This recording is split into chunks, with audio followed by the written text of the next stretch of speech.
The first one, if you'd be so kind as to, so we'll take a couple of sheets of those today. The first one just right on top of it, nets.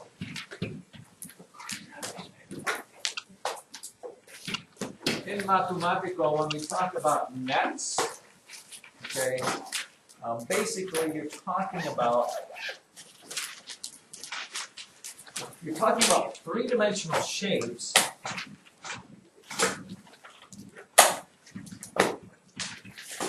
but what they would look like if you kind of tore them apart and flattened them out. What is the drawing of the flat piece of paper or the flat surface that when you fold it would give you the shape? Would give you the shape. And unfortunately, here's one.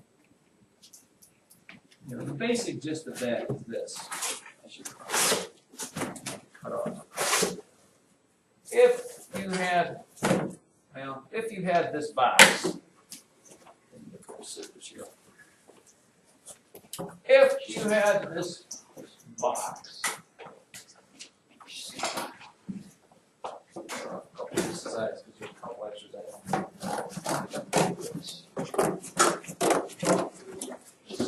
just overlap. In order to make it a sturdier box, they put these on.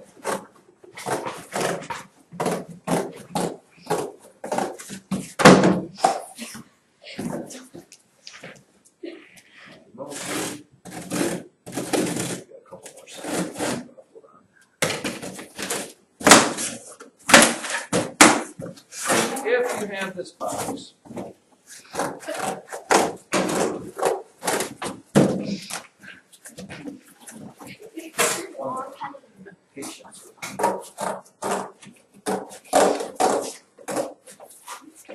we had to put these sides on there so they make flaps to keep them in. Alright, if this is still actually a box, a rectangular prism, if, let's say you had this rectangular prism, which is what I got right here. Okay.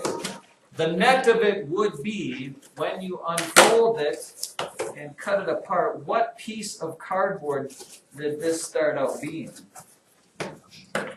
Or what piece when you folded it? And there's more than one that you could use for this, but this is the net of it. Okay, we've got, this was the bottom piece. This is the bottom piece right here. And I've got one flap here. I have another flap there. And I got one side, which is a little shorter. And I have the same identical top piece. There's that other piece with a flap and a flap. And then I have the other side that looks just like that.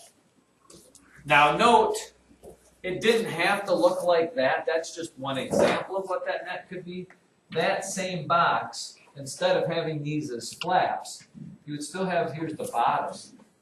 But instead of having two separate flaps, you could just have another long piece that covers the whole top or the side as it would be. Same thing. Well, this would have to be here, but you could have another that just is all the whole distance all the way. And that would make that same, oh wait, would the top have to be up here? I think this might have to be up here. If I folded this, these end up being over top of each other. So I think that top would have to be there. If I took that and cut it out, I would get a box. And there's a whole bunch of different ways. You could do one that looked like this.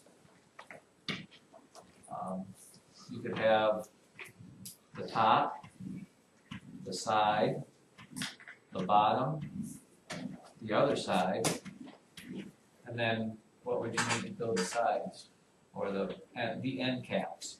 You'd have to put like an end cap here and another end cap there. When you folded all that, you would still get a box. Now, what would this triangular prism look like if you cut the seams and laid it out? Okay, well, you have this triangle here, which would look like this. It's attached to the base that shoots across like this, attached to the other side triangle that looks like this, and then you've got this side here, which would be like this, and you've got the other side over there that you can't see. You have those 1, 2, 3, 4, 5 sides. That is, ladies and gentlemen, a net. What would a net of a cone look like? Well, what is the bottom of the cone? A circle. A circle. So this bottom piece would be a circle. And then if you took the side and sliced it and laid it flat, what does it look like?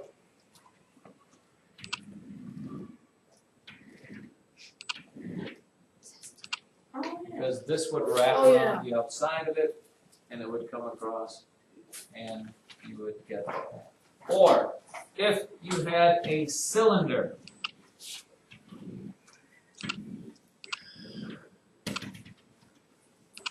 what would that end up looking like as a net? Well, the end pieces of a cylinder are circles. You have a circle and a circle. What would the piece in the middle look like? Evelyn? Big long tube kind of. It's just like a big sheet of like rectangle. It is a rectangle. It's like the label on a can. If you take the label off of a can, what is it? It is a rectangle. Because that size just means wrap around the can. That's it. That's it. Perfect. Now, we get to the really exciting stuff. Let's stop this little bit.